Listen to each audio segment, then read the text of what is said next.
ভারত বাংলাদেশ সম্পর্ক, সাম্প্রদায়িক সম্প্রীতি নিয়ে বর্তমান যে পরিস্থিতি, এই পরিস্থিতির কারণে এই যে আলোচনা এর আগে ছিল সংস্কার, নির্বাচন, রাজনীতির এই আলোচনাগুলোকে একটু পেছনে পড়ে গেল কিনা? যাওয়াটাই ন্যায্য। বাংলাদেশের ইতিহাসে অনেক গুরুত্বপূর্ণ কয়েকটা ঘটনা ঘটে গেছে গত কয়েক সপ্তাহে।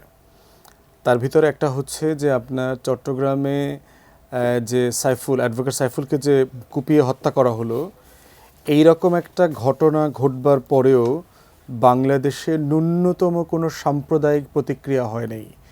কোনো হিন্দু জনগোষ্ঠী তাদের দোকানপাট, ব্যবসা বাণিজ্য, মন্দির কোথাও কোনো আক্রমণ হয় নাই।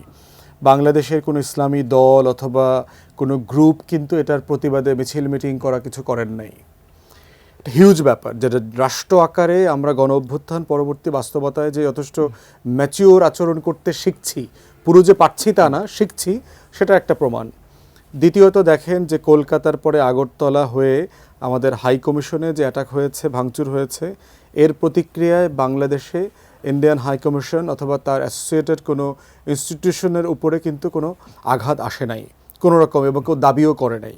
শিয়া বাটার ও ভিটামিন ই সমৃদ্ধ lily glam beauty soap. Lily, always beautiful.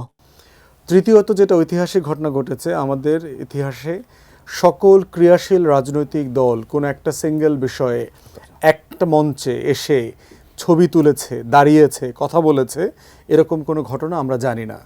যেটা অন্তর্বর্তীকালীন সরকার প্রধান প্রফেসর ইউনূসের দাওয়াতে সকল ক্রিয়াশীল রাজনৈতিক দল গিয়ে ছবিটা তুলেছে, এবং ওই দিন এবং আগে পরে কিন্তু প্যারালালি সকল ছাত্র সংগঠনও কিন্তু ইউনিটি মিটিং করেছে। কী প্রশ্নে? প্রশ্নটা ছিল আমাদের স্বাধীনতা, আমাদের সার্বভৌমত্ব, আমাদের জাতীয় স্বার্থ এবং আমাদের আত্মমর্যাদা, এগুলো বিক্রিযোগ্য না।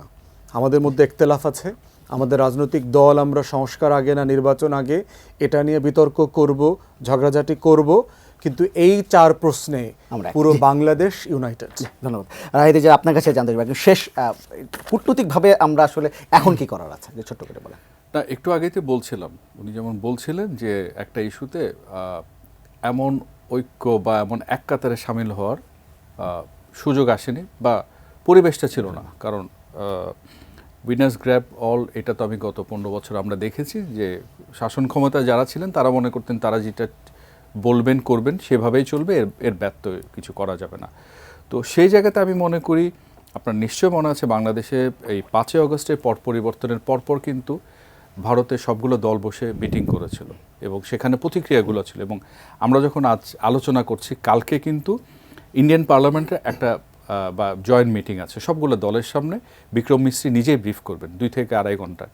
আমার যদ্দূর মনে পড়ে সাম্প্রতিক ইতিহাসে বাংলাদেশ নিয়ে একটা সিঙ্গেল ইস্যুতে সবগুলো দলের সামনে এক্সটার্নাল অ্যাফেয়ার্স মিনিস্ট্রির ব্রিফিংটা অতীতে ঘটেনি। তো সেই জায়গায় কিন্তু এটার একটা গুরুত্ব বা তাৎপর্য আছে।